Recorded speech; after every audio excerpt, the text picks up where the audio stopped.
श्रीराम समर्थ. भगवंत आणि मी वेगळे नाहीत. समुद्राचा फेस खरा आहे असे वाटले तरी त्याच्या खाली पाणीच असते. असत्य हे नेहमी सत्याला धरूनच राहते. जे नाही ते तोंडाने सांगणे ही माया. तिला आपण खरे मानतो. मायेला असत्य मानले की ब्रह्माला सत्यत्व येते. आपण मायेच्या पाठीमागे जातो, पण माया ही मृगजळाप्रमाणे आहे असे समजते तेव्हा आपण स्वस्थ होतो.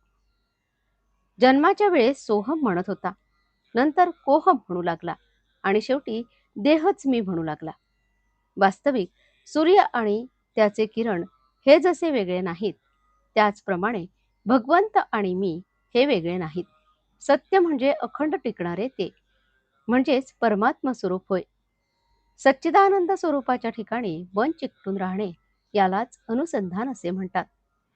भगवंता वाचून इतर सर्व म्हणजेच उपाधी होय. मला कळत नाही असे वाटणे ही परमार्थाची पहिली पायरी आहे. आणि मी आणि भगवंत वेगळे नाहीत असे अंगी मुरणे ही शेवटची पायरी होय. जे जे घडते त्याचा करता परमात्मा आहे, मी फक्त कर्तव्यापुरता आहे असे वाटणे यालाच निष्काम कर्म असे म्हणतात. आणि आले तर भोगले, गेले तर सोडले हे सहज कर्म होय. दोष बाधू नयेत अशा रीतीने केलेले कर्म हे ज्ञानयुक्त कर्म होय. आणि ईश्वराच्या स्मरणात केलेले कर्म त्याला निरासक्त कर्म असं म्हणतात. अमुकच फळ मला मिळावे ही वृत्ती सोडणे याचे नाव निरासक्ती. विषयाची विरक्ती झाली की त्याला ज्ञान असे म्हणतात. थोडक्यात म्हणजे जे कर्म बंधनाला कारण होते ते अज्ञान आणि जे मोक्षाला कारण होते ते ज्ञान समजावे. कर्ममार्ग, उपासना मार्ग, नवविधा भक्ती इत्यादी सर्वांनी गाठण्याचे ध्येय एकच असते. लग्नात ज्याप्रमाणे अमुक एक खर्च मी जास्त करीन, दुसरा कमी करीन असे माणूस म्हणतो, पण मुख्य कार्य हे की मुलीला नवरा गाठून देणे. त्याप्रमाणे भगवंताची भेट होणे हे मुख्य होय. आपली देहबुद्धी संतांच्या संगतीच्या आड येऊ देऊ नये.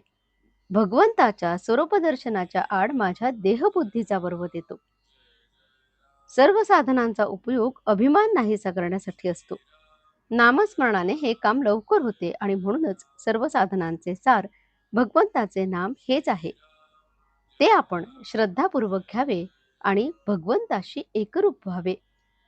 आपण प्रयत्न करीत असताना भगवंत माझ्या पाठीशी आहे ही भावनाच आपल्याला उद्धरून नेईल याची खात्री बाळगा आणि भगवंताच्या नामात आनंदाने कालक्रमणा करा. आजचे बोधवचन. आज तुम्हाला जेवढा वेळ रिकामा मिळतो तेवढा सगळा भगवंताच्या नामात घालवण्याचा प्रयत्न करा. जानकी जीवन स्मरण. जय जय राम. श्रीराम समर्थ.